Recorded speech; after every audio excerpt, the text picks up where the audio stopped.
বহিৰাজ্যত সন্ধানহীন টিংখাঙৰ এজন চাহ জনগোষ্ঠীয় সংগঠনৰ নেতা নিৰুদ্দিষ্ট নেতাজন টিংখাঙৰ জামুগুৰি নিবাসী তথা সদৌ অসম আদিবাসী ছাত্ৰ সন্থা বামুণবাৰী আঞ্চলিক সমিতিৰ সভাপতি অমিত তিৰ্কী কেৰালাত কৰ্মৰত পত্নীক লগ কৰাৰ লগতে নিজেও কাম কৰাৰ উদ্দেশ্যেৰে বহিৰাজ্যলৈ গৈছিল লোকজন কিন্তু কেৰালালৈ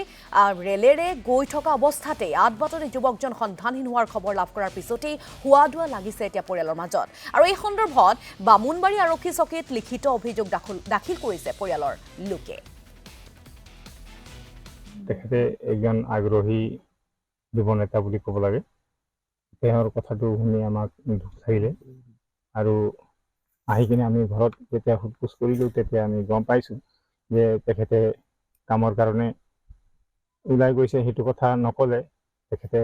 ক'লে কি নহয় মই তেজপুৰলৈ যাম কিবা একটা ইণ্টাৰভিউ হৈছে তো তাৰ পৰাহে মই ঘূৰি আহিম বুলি কিন্তু কেনেকুৱা কি মন হ'ল সি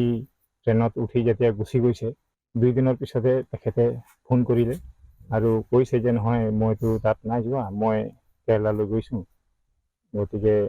এফালে বোৱাৰীও বহুত দিন অহা নাই তাকো অলপ চাই যাম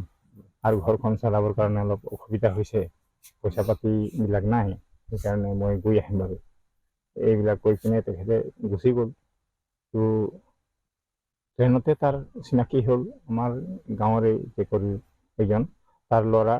আৰু ইয়াৰ ছোৱালী অমিৰৰ ছোৱালীৰ লগতে পঢ়ে সেইকাৰণে স্কুলত সিহঁতি লগ ভাগ হৈছিলে আৰু চিনাকি হৈছে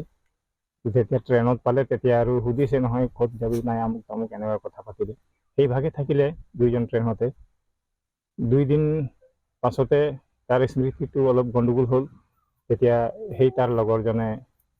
ফোন কৰিলে তেতিয়াহে আমি